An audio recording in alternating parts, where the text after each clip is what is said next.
대학교 졸업 후 2년 동안 변변찮은 일 없이 빈둥거리며 지냈더니 집안 어른들은 저를 영 못마땅하게 여기셨죠. 그러던 어느 날 친척이 운영하는 구내식당에서 일해볼 생각이 없냐는 반가운 제안이 들어왔습니다. 근무 조건도 나쁘지 않았고 사장님도 친척이라 부담이 덜했어요. 아버지의 사촌 형님 아들이니 저에게는 육촌 형님뻘 되는 분이었죠. 식당은 수많은 벤처 기업들이 입주해 있는 5층 건물의 지하에 자리 잡고 있었는데 주변이 공단 지역이라 점심시간, 저녁시간만 되면 구내식당을 찾는 사람들로 북적여 장사가 꽤 잘 되는 곳이었어요. 식당 규모도 컸고 주방과 홀에서 일하는 직원만 해도 20명이 넘었는데 대부분 50대 전후의 아주머니들이셨죠. 처음에는 낯선 환경에 어색하기도 했고 힘쓰는 일도 많아 솔직히 좀 힘들었어요. 전에 해본 적 없는 일이었으니까요. 하지만 아주머니들이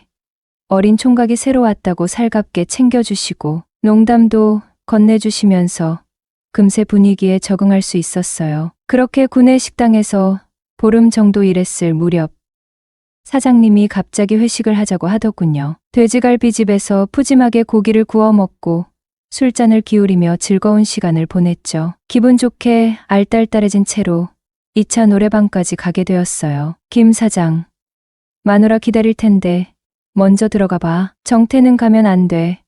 우리 분위기 메이커 해야지. 유독 저를 예뻐하시던 아주머니가 제가 혹시라도 빠져나갈까 팔짱까지 끼며 2차에 함께 가자고 하시는 거예요. 아주머니들의 뜨거운 성화에 사장님은 택시를 잡아 먼저 보내드리고 남은 사람들끼리 흥겹게 놀기로 했어요. 신나는 노래에 맞춰 춤도 추고 술잔도 부딪히며 짓궂은 농담도 주고받으며 분위기가 무르익었죠. 정태는 애인 있어? 아니요. 솔로입니다. 어머. 어쩌나 외로워서. 그럼 여기 있는 사람들 중에 딱 한 명만 사귀어야 한다면 누구를 택할 거야? 아, 다들 워낙 미인이셔서 한 분만 고르기가 정말 어렵네요. 호호호. 젊은 사람이 처세술이 아주 능글맞네. 그래. 마지막 연애는 언제였어? 글쎄요. 너무 오래전이라 기억도 잘 안 나네요. 어머나. 연애도 자꾸 해야 한다는데 너무 아끼다 썩으면 어쩌려고 그래.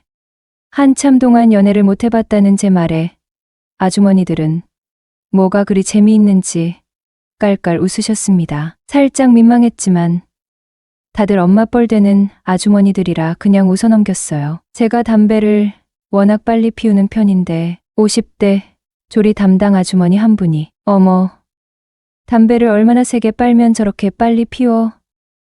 폐에 구멍 나겠네. 근데 다른 건 안 봐서 모르겠지만 빠는 거 하나는 기똥차네 하시며 웃으시는 거예요.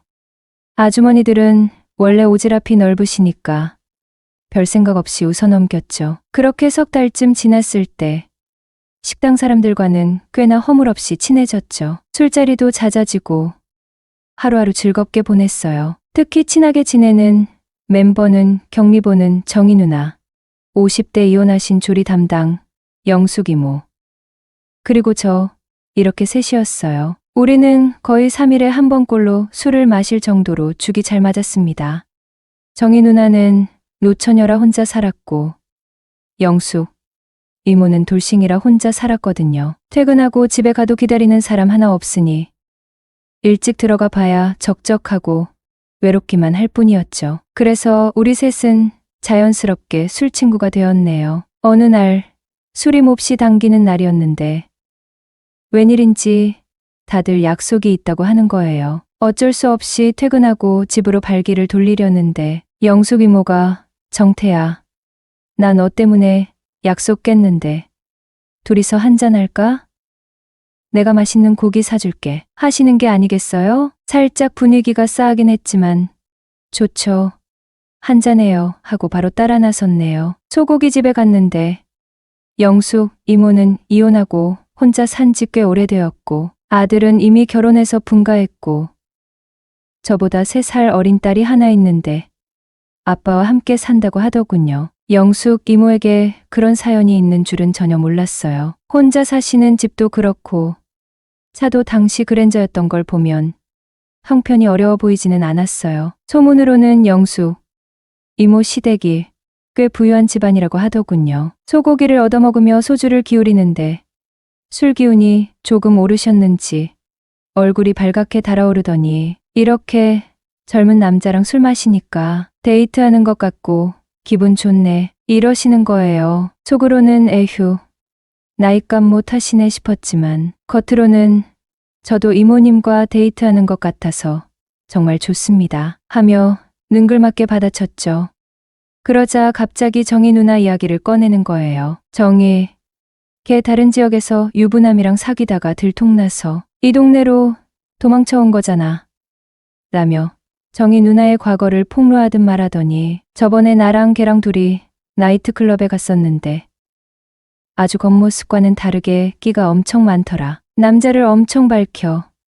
아마 오늘도 남자 만나러 갔을걸 하면서 정희 누나에 대한 뒷담화를 늘어놓기 시작했어요. 남자들하고 이야기하는 거 보면 아주 싹싹해. 나는 좀 보수적인 편인데 정태 너랑 같이 있을 때 실실 웃으면서 은근히 남자 꼬시는 것처럼 굴잖아. 속으로 혹시 이모 나한테 관심 있나?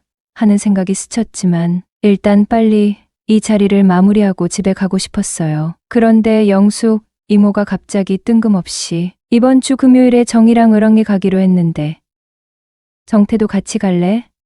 하고 물어보는 거예요. 집에 가고 싶은 마음에 대충 아, 예. 조심히 들어가세요. 하고 택시를 잡아타고 서둘러 집으로 돌아왔죠. 그리고 다음 주 금요일 퇴근 시간이 되어 집으로 가려는데 영숙 이모가 정태 어디가? 을왕리 가야지. 이러는 거예요. 속으로 아, 진짜였네. 뭐라고 핑계를 대지? 고민하고 있었는데 옆에서 정희 누나가 그래, 정태야. 누나도 젊은 남자랑 바닷바람 쐬러 한번 가보자 하며 부추기는 바람에 얼떨결에 함께 을왕리로 향하게 되었습니다. 저녁 7시쯤 을왕리에 도착해서 1차로 조개구이에 소주를 들이켰죠. 날씨가 너무 더워서 금방 술기운이 올라왔어요. 아주머니들은 왜 항상 2차로 노래방을 가는지 또 2차로 노래방에 가게 되었고 그곳에서 묘한 분위기가 감돌기 시작했죠. 정희 누나가 화장실에 간다며 잠시 자리를 비우고 영숙, 이모와 저만 남았는데 갑자기 이모가 무슨 노래를 하나 틀더니 정태, 이리 나와봐 하는 거예요. 나가보니 브루스를 추자는 거예요. 저 한 번도 안 춰봤어요. 잘 몰라요. 했더니 이 이모가 다 알려줄게 하면서 저를 끌어당겨 앉는 거예요. 그렇게 어색하게 춤을 추는데 서로 몸이 밀착되면서 저도 모르게 묘한 감정이 일기 시작했어요. 영숙 이모도 그걸 눈치채셨는지 힐끗 제 눈치를 보며 올려다보며 웃더니 귓속말로 정태, 너무 설레. 이러는 게 아니겠어요? 그때 마침 정희 누나가 문을 열고 들어오다가 우리 둘을 껴안고 있는 모습을 보고 순간 굳어지더니 휙 째려보고는 그냥 자리에 털썩 앉는 거예요. 그렇게 1분 정도 춤을 추다가 노래방 시간이 다 되어 밖으로 나왔어요. 골목 안쪽에 있는 허름한 호프집 같은 곳에 3차로 들어갔는데 손님들은 거의 야외 테이블에 앉아 있었고 안쪽에는 우리 테이블만 덩그러니 남겨졌어요. 정희 누나가 먼저 영숙 이모, 정태한테 아주 푹 빠졌네. 빠졌어. 유도도 했다는데 힘이 얼마나 좋겠어? 하고 놀리듯 말했고 영숙 이모는 힘이 좋은지 안 좋은지는 겪어봐야 알지 하면서 맞받아쳤어요. 다시 정희 누나가 담배 피는 거 보면 빨대 힘도 장난 아니던데 하면서 서로 저를 가운데 두고 농담하는 분위기가 되었네요. 근데 은근 기분이 나쁘지는 않았어요. 어쩌면 저도 은근히 그런 분위기를 즐기고 있었는지도 모르죠. 술을 마시다 보니 정희 누나가 급한 전화 한 통을 받더니 급하게 가봐야 한다고 하더군요. 그래서 제가 이모님도 같이 가시면 되겠네요. 했더니 영숙 이모는 내일 정태 집 근처에 볼일이 있어서 정태가 집 가는 길에 나 좀 내려줘. 나는 그 동네에서 하룻밤 묵어야 돼 혼자서. 이러는 거예요. 뭔가 분위기가 심상치 않다는 것을 감지하고 그런데 혼자 그런 곳에서 주무셔도 괜찮으시겠어요? 혹시 위험하지 않을까요? 하고 걱정하는 척 물어봤더니 제 걱정을 호감의 신호로 착각했는지 그럼 정태 집에서 자면 안 될까? 이러는 거예요. 순간 당황해서 죄송해요. 오늘은 집에 친구들이 와 있어서 하고 얼떨결에 핑계를 댔죠. 그럼 근처에 괜찮은 모텔에 내려드릴 테니 거기서 편히 쉬세요. 혹시 무슨 일 생기면 바로 저한테 전화 주시고요. 하고 정희 누나는 먼저 택시를 잡아보내고 영숙 이모와 둘이 택시를 잡아 탔습니다. 모텔 앞으로 영숙 이모를 데려다 드리고 방문 앞까지 친절하게 열어드리고 이제 집으로 가려는데 갑자기 영숙 이모가 정태 잠깐만 하고 저를 붙잡는 거예요. 왜 그러세요? 하고 돌아보니 저 앞에 편의점에서 물 좀 사다 줄 수 있어? 왠지 이런 모텔에 있는 물은 찝찝해서 못 마시겠더라. 이러는 거예요. 속으로 젠장하면서도 네, 잠시만 기다리세요. 하고 편의점에 가서 생수와 숙취해소, 음료를 하나 사서 모텔방으로 다시 올라갔죠. 똑똑 문을 두드렸는데 영숙 이모가 잠들었는지 인기척이 없는 거예요. 그냥 문 앞에 두고 간다고 문자 메시지를 보내고 막 돌아서려는데 갑자기 문이 활짝 열리더니 영숙 이모가 씻었다고 하는 거예요. 그런데 자세히 보니 얼굴 화장은 오히려 더 짙어진 것 같고 도대체 뭘 씻었다는 건지 알 수 없었죠. 어쨌든 물과 숙취해소 음료를 건네주니 정태 혹시 이 이모 걱정돼서 숙취해소 음료까지 챙겨온 거야? 하고 묻길래 네, 내일 볼 일 있으시다고 하셨는데 혹시라도 머리 아프고 힘드실까봐 챙겨왔어요. 했더니 정태 잠깐만 방에 들어와 봐. 이 이모가 정태한테 진짜 할 말이 있어서 그래 라면서 저를 방 안쪽으로 은근히 유인하는 거예요. 도대체 무슨 말을 하려고 그러시지? 궁금한 마음에 영숙 이모를 따라 방 안으로 들어갔죠. 영숙 이모는 침대에 걸터앉고 저는 테이블 옆 의자에 앉게 되었어요. 무슨 할 말씀이 있으시다고요? 하고 여쭤보니 영숙 이모가 뜸을 들이다 입을 열었습니다. 너무 이상하게 생각하지 마. 이 이모가 요즘 너무 외로웠는데 정태만 보면 자꾸 옛날에 뜨겁게 연애하던 때가 생각나. 나 진짜 이런 사람 아닌데 가끔은 내 마음을 주체할 수가 없어. 이러는 거예요. 그래서 제가 좀 곤란하다는 듯 애매하게 말을 돌려 했는데 영숙 이모가 제 말을 딱 잘라버리며 정태 아까 브루스 칠 때 보니까 다 티나던데 정태도 솔직히 나한테 어느 정도 마음 있는 거 아니야? 하면서 노골적으로 물어보는 거예요. 그렇게 한참 동안 이런저런 이야기를 나누다가 영숙 이모가 갑자기 단도직입적으로 말하더군요. 정태랑 관계까지는 바라지도 않아. 그냥 이 이모 옆에만 있어줘. 옆에 있기만 하는 건데 뭐 어때? 나도 남자인데 큰일이야 나겠어? 순간적으로 그런 아니란 생각이 들어 알겠다고 대답해 버렸죠. 그런데 침대에 눕자마자 갑자기 영숙 이모가 저를 덮치는 거예요. 그러면서 이모 오늘 딱 한 번만 실수하는 거야. 이러는 겁니다. 저는 한때 유도 선수로 활동했던 터라 웬만한 힘에는 꿈쩍도 하지 않는다고 자부했는데 영숙 이모의 어설픈 누르기 기술은 지금까지 제가 겪어봤던 그 어떤 노련한 유도 선수들의 누르기보다 완벽하게 저를 꼼짝 못하게 만들었어요. 하지만 더 큰 문제는 나도 모르게 몸이 먼저 반응을 하는 것이었죠. 속으로는 그래. 어차피 이렇게 된 거 될 대로 되라지. 체념하며 결국 요단강을 건너고 말았네요. 다음 날 아침 뜨끈한 육개장 한 그릇씩 시켜 먹고 아쉬운 작별 인사를 나눴죠. 월요일 출근해보니 정희 누나와 제가 아침 오픈조였는데 영숙 이모가 저만 보면 자꾸 의미심장한 미소를 짓는 거예요. 왜 그러시냐?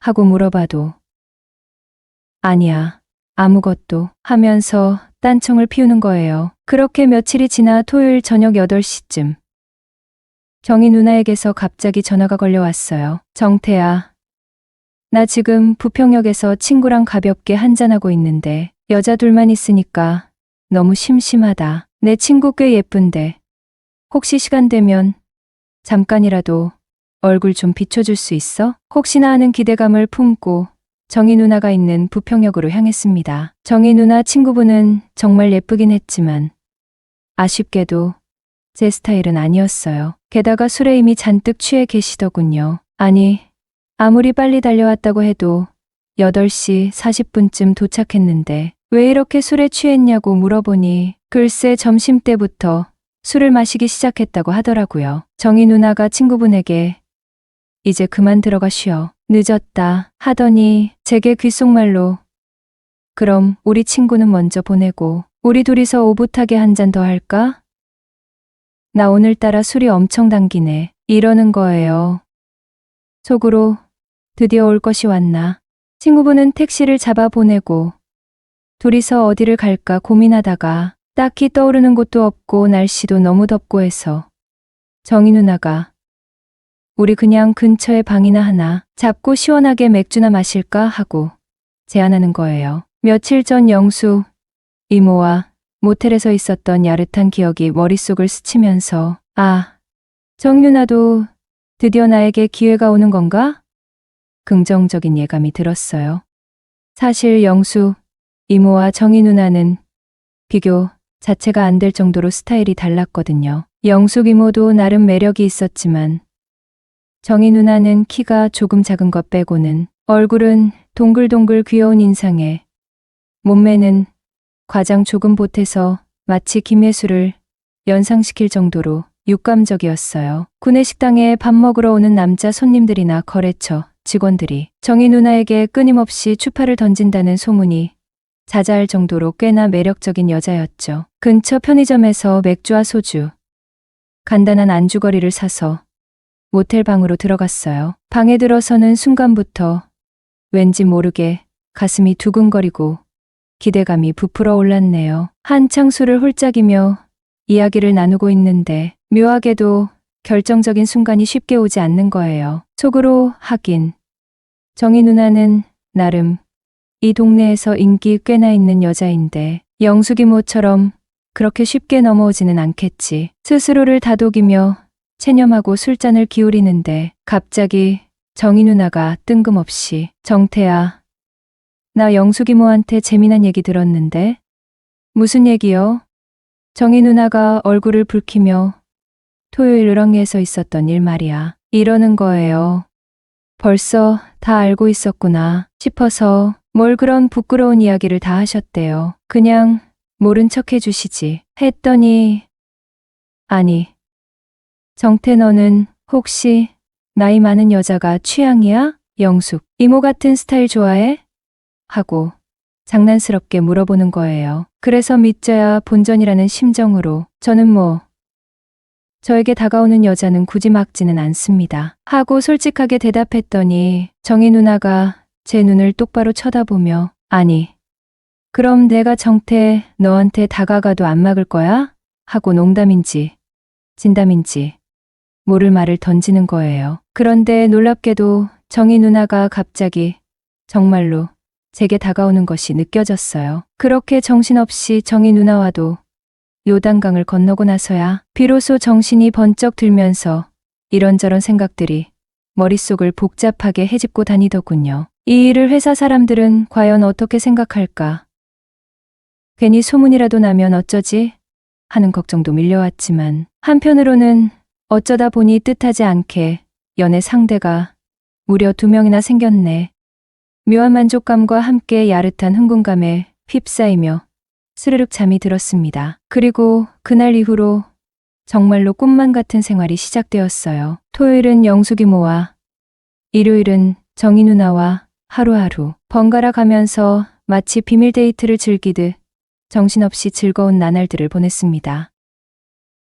안녕하세요. 32살 미혼남입니다. 구내식당 알바는 약 1년 정도 하다가 괜찮은 회사에 취직이 되어 그만두었죠. 하지만 정희 누나와 영숙 이모는 계속 만남을 이어갔어요. 어차피 정식으로 사귀는 것도 아니었고 가끔 카톡 주고받다가 심심할 때 만나 놀기엔 만족도가 엄청 높았거든요. 그러다 하루는 영숙 이모가 자기 딸을 한번 만나보면 어떠냐는 거예요. 그게 무슨 의미냐고 물었더니 내가 혹시 다른 여자한테 장가를 가면 너무 아까울 것 같다는 거예요. 그러면서 일단 자기 딸이랑 소개팅을 시켜줄 테니 만나보고 괜찮으면 결혼 상대로 만나보는 건 어떠냐는 거였죠. 처음엔 너무 황당한 소리에 이 아줌마가 대체 어떻게 생각하는 거지? 내가 아무리 여자한테 해픈 남자긴 하지만 내 인생을 완전 콩가루 집안으로 만들고 싶나? 살짝 기분이 나빠지려 할 때 이모가 휴대폰을 내밀며 딸 사진을 보여주는데 순간 기분 나빴던 게 확 사라졌죠. 생각보다 엄청 미인이었거든요. 딱 봐도 콧대가 엄청 높아 보이고 싸가지가 없어도 남자들이 좋아할 만큼 이뻤어요. 아니, 이렇게 이쁜 딸이 저 같은 남자를 만나주겠어요? 정태가 어때서 내 눈에는 세상에서 제일 멋지구만. 영숙 이모한테야 그렇지. 제가 좀 못생긴 편이잖아요. 뭐 남자답게 생기고 멋있는데. 근데 요즘 여자들은 저같이 덩치 크고 우락부락하게 생긴 남자 별로 안 좋아해요. 그건 잘 모르겠고 일단 만나봐. 만나도 잘 안 될 것 같은데 괜히 만나서 차이면 어떡해요. 덩치는 산만한데 걱정이 뭐가 그리 많아. 용감한 사람이 미인을 얻는다 몰라. 이모, 정말 제가 사위감으로 괜찮아요. 후회 안 하겠어요? 응, 정태가 다른 여자한테 장가가는 것보단 내 사위가 되는 게 훨씬 낫지. 그녀가 진정으로 날 아껴준다는 생각이 들어 진정성을 느끼게 되었어요. 그래서 영숙 이모 딸과 소개팅을 하였네요. 그녀를 마주한 순간 모든 것이 멈춰버린 듯했죠. 안녕하세요. 저 김민지라고 해요. 어머님께 말씀 많이 들었어요. 환한 미소와 함께 건네는 그녀의 목소리는 마치 봄 햇살처럼 따뜻하고 부드러웠어요. 흰색 블라우스에 검정 스커트를 단정하게 차려입은 그녀는 마치 순정 만화에서 튀어나온 듯 눈부시게 아름다웠죠. 29살이라는 나이가 믿기지 않을 정도로 앳된 얼굴이었지만 깊고 맑은 눈빛에서는 성숙함과 지성이 느껴졌어요. 그녀의 주변에는 마치 눈에 보이지 않는 아우라 같은 것이 감돌고 있었어요. 여성으로서 한창 꽃을 피울 나이라는 표현이 딱 맞았어요. 아니, 오히려 물이 올랐다는 표현이 더 적절할지도 모르겠네요. 흰 블라우스는 그녀의 뽀얀 피부를 더욱 돋보이게 했고 검정 스커트는 군살 하나 없이 매끈하게 떨어지는 그녀의 완벽한 몸매 라인을 강조하더군요. 툭 건드리면 터질 듯한 아찔한 볼륨감은 그녀의 청순한 얼굴과 대비되어 더욱 매혹적으로 느껴졌어요. 첫눈에 반한다는 말이 이런 걸까요? 숨막힐 듯한 아름다움에 압도되어 나는 제대로 말도 잇지 못하고 어버버거렸어요. 사실 저는 그동안 소위 고만고만한 여자들만 만나봤거든요. 물론 그분들도 나름대로 매력이 있었지만 그녀처럼 압도적인 아우라를 가진 여성은 처음이었어요. 그녀의 옆에 앉아 있자니 마치 숙맥이 된 것처럼 어색하고 긴장되었죠. 눈을 제대로 쳐다보지도 못하고 손짓 하나, 말투 하나에도 신경이 쓰였어요. 그런 나의 어색한 모습이 그녀에게는 오히려 귀엽게 느껴졌나 보더라고요. 풋 하고 웃음을 터뜨리는 그녀의 모습은 더욱 사랑스러웠어요. 긴장하신 것 같아요. 편하게 말씀하세요. 그녀는 부드러운 목소리로 나를 안심시켰어요. 그제야 겨우 숨을 크게 쉬고 어색하게 웃으며 네, 처음 뵙겠습니다. 라고 인사를 건넸죠.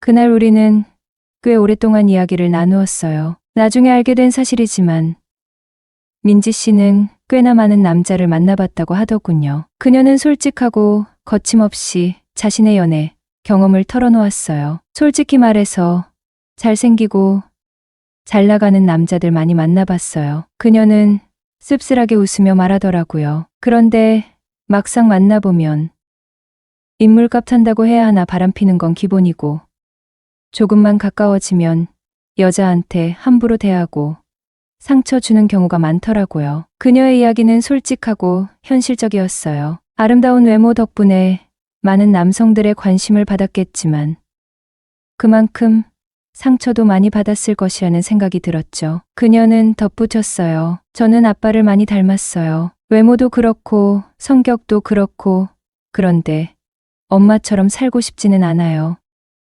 그래서 결혼 상대는 정태 씨처럼 가정적인 남자가 좋다고 생각해요. 그녀는 나를 빤히 바라보며 말하더군요. 어머님께 말씀 많이 들었어요. 정태 씨는 착하고 성실하고 가정적이라고요. 세상에나 그녀의 입에서 가정적인 남자라는 말이 나오다니 마치 로또에 당첨된 기분이었어요. 그날 이후 우리는 운명처럼 빠르게 가까워졌죠. 매일 밤 전화 통화를 하고 주말마다 데이트를 했어요. 영화를 보고 맛있는 음식을 먹고 함께 여행을 떠나기도 했죠. 결혼 준비는 순조롭게 진행되었어요. 양가 부모님 모두 우리의 결혼을 진심으로 축복해 주셨고 적극적으로 지원해 주셨죠. 결혼식 날짜를 잡고 예식장을 예약하고 신혼집을 구하는 모든 과정이 마치 꿈처럼 행복했네요. 결혼식에는 정희 누나도 참석해 주었어요. 우리 정태, 결혼 진심으로 축하해. 누나는 환하게 웃으며 내 어깨를 두드리더라고요. 민지 씨 정말 예쁘고 착해 보이더라. 너 정말 좋은 신부 얻었어. 누나, 이렇게 와줘서 정말 고마워. 정태야, 누나가 진심으로 하는 말인데 내게 딸이 있었더라면 나도 정태를 사위 삼고 싶었을 거야. 그녀의 말에 기분이 좋으면서도 어딘가 모르게 뭉클해졌어요. 앞으로 민지 씨랑 행복하게 잘 살아. 무슨 일 있으면 언제든 누나한테 연락하고. 영숙 이모와 정희 누나도 우리의 행복을 진심으로 기뻐해주고 있어요. 영숙 이모는 내가 딸 하나는 정말 잘 뒀지 라며 자랑스러워하시고 정희 누나는 가끔씩 저희 집에 놀러와 맛있는 음식을 해주며 응원해준답니다. 두 사람 모두 저에게는 정말 소중한 인연이에요. 가끔씩 민지와 함께 처음 만났던 구내식당 앞을 지나갈 때면 그때의 설렘과 떨림이 다시 느껴지곤 해요. 만약 그때 영숙 이모의 제안을 거절했더라면 지금의 행복은 없었겠죠. 정말 운명처럼 만난 민지와 함께 앞으로도 웃음이 끊이지 않는 행복한 가정을 만들어가고 싶어요. 우리의 사랑 이야기는 지금부터가 진짜 시작이니까요. 사랑은 삶의 가장 큰 행복이다. 오늘의 사연 시작합니다. 안녕하세요. 몸이 멀어지면 마음도 멀어지고 몸이 가까워지면 마음도 가까워진다고 하죠. 직장 생활을 하다 보면 매일 같이 붙어 있는 동료 직원들에게 호감이 생기는 경우가 종종 있는데요. 오늘은 남자친구와 같은 회사에 다니는 여직원 때문에 고민이신 분의 사연을 가져왔습니다.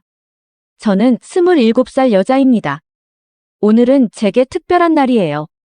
제가 사랑하는 사람과 함께한 지 3년째 되는 날이거든요. 그때는 우연히 같은 카페에서 커피를 마시다가 눈이 마주쳤어요. 집 앞에 있는 제 단골 카페였는데 남자친구가 직장 때문에 근처로 이사를 오게 되면서 그곳에 들리게 된 거죠. 고개를 들 때마다 자꾸 눈이 마주치길래 처음에는 그냥 우연인가 보다 싶었어요. 그런데 계속 마주치니까 저 사람이 나를 쳐다보고 있구나 싶더라고요. 그래서 어떻게 해야 할지 고민했어요. 저는 낯을 많이 가리는 편이라서 그런 상황이 좀 어색하기도 하고 불편했거든요. 게다가 처음 보는 남자가 잘 알지도 못하는데 자꾸 쳐다보는 게 좀 이상하기도 했고요. 요즘에는 이상한 사람이 워낙 많으니까요. 그래서 안절부절 못하고 있는데 갑자기 남자친구가 다가왔어요. 그러더니 본인 명함을 내밀더라고요. 이름은 뭐고 어느 직급이고 어떤 회사에 다니고 있다고 소개했어요. 그러면서 제가 너무 마음에 드는데 번호를 물어보면 부담스러울 것 같아서 명함을 두고 가겠다고 했어요. 혹시 같이 밥 한 끼 먹을 생각이 나면 연락 달라고요. 보통은 마음에 들면 번호를 달라고 하는데 제가 불안할까봐 먼저 신변을 밝히고 명함을 두고 가는 모습이 너무 매너 있어 보였어요. 그러면서 혹시 이상한 사람 같으면 회사에 전화해서 물어봐도 된다고 웃더라고요. 유머 감각까지 갖춘 것 같아서 저도 경계심을 좀 낮추고 명함을 받았죠. 그 뒤로 카페에 가면 또 마주칠 것 같아서 카페에도 가지 않고 며칠을 고민했어요. 주변 친구들한테 물어봐도 다 괜찮은 사람 같다고 하길래 저도 고민 끝에 연락을 했죠. 그렇게 밥을 먹고 차를 마시고 몇 번 만나다 보니 정말 괜찮은 사람 같았어요.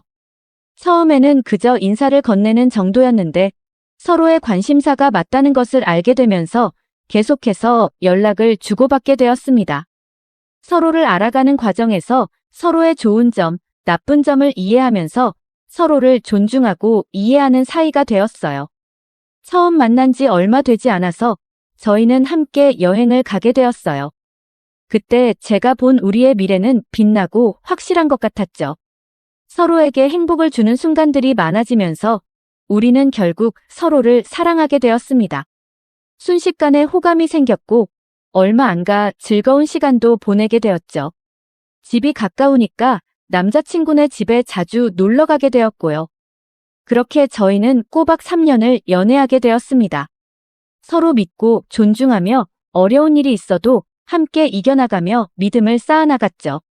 어느 날 최근에 남자친구네 회사에서 일하는 여자 직원이 남자친구에게 매우 친근하게 대한다는 사실을 알게 됐어요.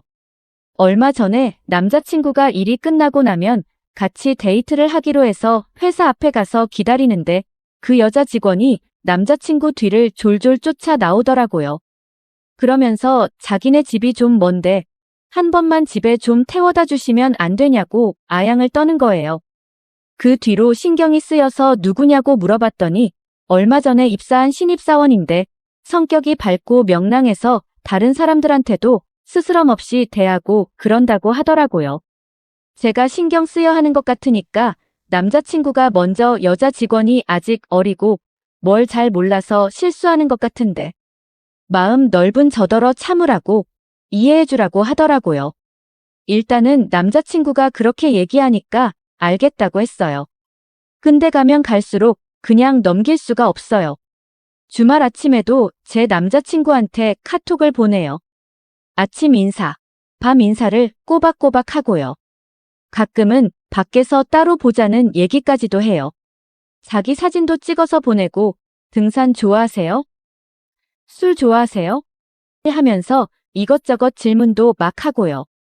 상황이 이렇다 보니까 저도 분노와 불안감을 느낄 수밖에 없죠. 저보다 어리고 훨씬 예쁜 여자가 자꾸 연락을 하는데 불안하지 않을 사람이 어디 있겠어요. 제가 아무리 남자친구를 믿는다고 해도 말이에요. 그런데 제 속만 썩는 게 남자친구한테 뭐라고 따질 수가 없다는 거예요.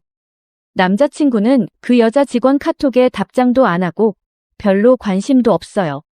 그러니까 제가 그 여자한테 뭐라고 직접적으로 말을 하지 않는 이상은 상황이 나아질 수가 없는 거예요.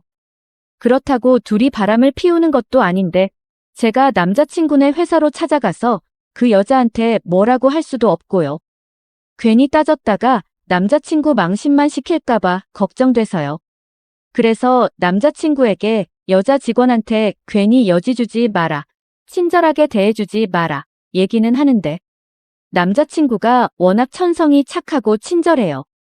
얼굴도 웃는 얼굴이고 좀 호감형이라서 대학교 다닐 때도 너나 좋아해 하는 착각도 많이 받아봤다고 들었고요. 남자친구는 정말 사심 없이 대하는 건데 그 여자 직원이 혼자 오해하고 있는 것 같아서 기분이 안 좋아요. 남자친구는 여자친구가 있다고 말은 했다는데 워낙에 여기저기 다니면서 얘기하고 다니는 스타일도 아니고 얌전한 편인데다가 여자 직원은 신입이라 잘 모를 수도 있잖아요. 커플링이 있기는 한데 남자친구도 그렇고 저도 그렇고 직업 특성상 손을 많이 쓰는 일을 해서 평소에 반지를 끼고 다니지는 않거든요. 저도 그런 거에 연연하는 타입은 아니고 별로 신경도 안 썼는데 그 여자 직원의 존재에 대해 알게 된 순간부터 조급한 마음이 들어요. 반지를 끼고 다니라고 해볼까? 결혼을 하자고 하면 좀 나을까 하면서요. 아직은 어리고 연애를 조금 더 해보고 싶은데 갑자기 결혼 생각이 드는 것도 웃기죠. 친구들한테도 얘기했더니 내가 마음이 급해져서 그런 거라고 하더라고요. 이래서 사람들이 질투 작전을 쓰나 봐요. 그전까지는 마냥 안정적이기던 연애가 여자 직원이 나타나면서 더 불꽃 같아지기는 했거든요. 제가 소유욕이 좀 생기니까 밤을 보낼 때도 더 열정적이고 에너지도 많이 쏟게 되고요. 그러다 보니까 남자친구도 저를 부쩍 더 좋아해주는 것 같기는 한데 아직까지 불안함이 완전히 사라지지는 않았어요. 여자 직원 문제가 저희 둘의 사랑을 더 돈독하게 해주는 역할만 하고 문제없이 지나가면 좋겠는데 그럴 수 있을까요? 여자 직원에게 따로 뭐라고 얘기하기에는 그렇고 도시락이라도 들고 찾아가서 확실하게 눈도장을 찍어놓고 싶은데 그 정도는 해도 괜찮은 건지 모르겠어요. 제가 그 여자 직원하고 맞대면을 했을 때 웃으면서 기분 좋게 대할 수 있을지도 솔직히 잘 모르겠고요. 어떻게 하면 좋을지 갈피를 잡지 못해서 사연 보내봅니다. 오늘의 사연 시작합니다. 안녕하세요. 저는 성인이 되어 사회생활을 하기 위해 홀로 타 지역에 왔어요. 본집은 전라도로 부모님과 가족은 전라도에 계시고 저 혼자 경기도로 올라오게 되었죠. 이미 전라도에서 경기도로 원정을 떠나 면접까지 끝마치고 면접에 통과하여 입사일이 며칠 남지 않은 상태였거든요. 경기도에서 혼자 생활을 처음 시작하기 때문에 첫 거주 공간을 마련하는데 부모님의 도움을 받았어요. 첫째였기 때문에 부모님은 저에게 아낌없이 지원을 해주셨고 항상 저의 선택을 믿어주셨어요. 열심히 일해서 부모님께 효도해야 한다는 생각뿐이었죠. 부모님께서 도와주신 덕분에 저는 오피스텔에 들어갈 수 있게 되었어요.